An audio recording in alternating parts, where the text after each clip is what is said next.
Passport বাতিল হওয়ার পরেও সাবেক প্রধানমন্ত্রী শেখ হাসিনা কি স্ট্যাটাসে ভারতে অবস্থান করছেন তা জানা নেই ঢাকার। ছুটি কাটিয়ে ঢাকায় ফিরে পররাষ্ট্র উপদেষ্টা তৌহিদ হোসেন বলেছেন, ভারতের সাথে সাম্প্রতিক সমঝোতা স্মারকগুলোতে বাংলাদেশের স্বার্থ রক্ষা হয়েছে কিনা তা খতিয়ে দেখা হবে। পান্থুর রহমান জানাচ্ছেন বিস্তারিত।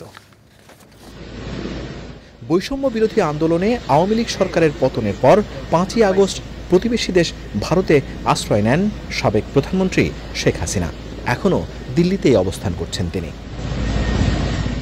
পররাষ্ট্র উপদেষ্টার কাছে প্রশ্ন ছিল সাবেক প্রধানমন্ত্রীর অবস্থান এবং তাকে ফিরিয়ে আনা প্রসঙ্গে। যদি লিগ্যাল প্রসেস থেকে একটা প্রশ্ন আসে তাহলে আমরা তো ফেরত চাইতেই পারি, চাইব। এটি যদি আইন আদালত আমাদেরকে বলে যে তাকে ফেরত আনার জন্য ব্যবস্থা করবো, আমরা সেটা ব্যবস্থা করার চেষ্টা করবো। মানে দিতেই হবে এমন কোনো ভারত দেবে কিনা সেটা তাদের ব্যাপার, তাদের সিদ্ধান্ত। সাবেক প্রধানমন্ত্রীর চুক্তি আছে আমাদের, চাইলে দিতে পারার কথা, কিন্তু সেটা কিন্তু আবার একটু লিগাল প্রসেস থাকে। তো আমি জানি না সেটা কিভাবে হবে, এটা স্পেকুলেট না করাই ভালো। তবে যদি আমাদের লিগাল সিস্টেম চায় যে তাকে ফেরত আনা হয়, আমরা অবশ্যই চেষ্টা করবো ফেরত আনতে। পাসপোর্ট বাতিল হলে তো তাহলে উনি কিভাবে আসবেন? না, রেড পাসপোর্ট তো সকল বাতিল হয়েছে। হ্যাঁ, অটোমেটিক্যালি।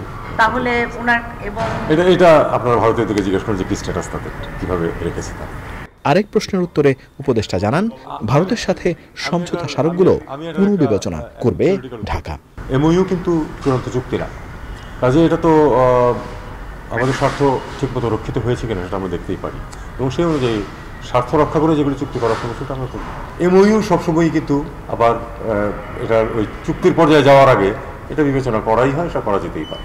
উপদেষ্টা জানান, আসন্ন জাতিসংঘ সাধারণ পরিষদে যোগ দিয়ে সেখানে আসা রাষ্ট্র ও সরকার প্রধানদের কয়েকজনের সঙ্গে বৈঠক করবেন প্রধান উপদেষ্টা ডক্টর মোহাম্মদ ইউনূস।